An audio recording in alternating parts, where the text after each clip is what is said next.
2023 start ఈ చేసాం. Subject చేసినప్పుడు అప్పటికి యానిమల్ రిలీజ్ కాలేదు. సబ్జెక్ట్ చెప్పినప్పుడు రిలీజ్ కాలేదు. పుష్ప 2 కూడా కావలేదు. పుష్ప 2 కాలేదు. అవును. పుష్ప కూడా కాలేదు. ఓన్లీ పుష్ప 5లో ఉంది. పుష్ప అలాగే చేసింది. అప్పటికి ఇప్పటికి తన ఇమేజ్ చాలా చేంజ్ వచ్చింది.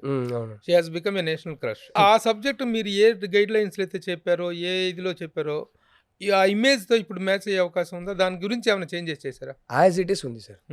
As it is. ఇన్‌ఫాక్ట్ అమ్మాయి కూడా ఈ స్క్రిప్ట్ చదివి ఈ కథ నాకు చెయ్యాలి అని ఆ కథను నమ్మే దిగింది కాబట్టి ఏ మాత్రం చేంజ్ చేయలేదు. ఇన్‌ఫాక్ట్ రష్మికకి ఈ స్క్రిప్ట్ ఎంత ఇష్టం అంటే నేనేమైనా చేంజ్ చేసున్నా రష్మిక డిసప్పాయింట్ అయ్యేది.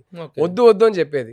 సో యాజ్ ఇట్ ఈస్ ఒక్కసారి ఈ కథ నేను స్క్రిప్ట్ తనకి పంపించింది అయితే అరౌండ్ అక్టోబర్ 2023 అనుకుంటా సార్. వితిన్ 2.5 months సెట్కి వెళ్ళిపోయాం. చదివి నెక్స్ట్ డే ఫోన్ చేసి సినిమా వెంటనే చేద్దాం అంది. ఆ తర్వాత అసలు ఈ టాపికే రాలేదు. అంటే ఇప్పుడు మా సెట్కి వచ్చి జాయిన్ అయింది ఎగ్జాక్ట్లీ యానిమల్ రిలీజ్కి 7 days తర్వాత. మొత్తం ఇండియా మొత్తం తిరిగి ప్రమోట్ చేసుకొని ఆ సినిమా అప్పటికే బ్లాక్ బస్టర్ మా సెట్లో వచ్చి జాయిన్ అయ్యింది. ఒక్కసారి ఇన్ఫ్యాక్ట్ రివర్స్లో చెప్పాలంటే నేను ఫస్ట్ నుంచి అనుకున్నది, మీరు టీజర్ ట్రైలర్ అంతా చూసుంటారు, ఈ అమ్మాయిని ఆ క్యారెక్టర్ని ఇంత సింపుల్గా ఇలా ప్రజెంట్ చేయాలి, అసలు ఏమాత్రం ఈ సినిమా విజువల్ ఎస్థెటిక్కి అసలు ఏమాత్రం సినిమా అనే సెన్స్ రాకూడదు, చాలా రియల్గా ఉండాలి, చాలా గ్రౌండెడ్గా ఉండాలి అనుకున్నాం.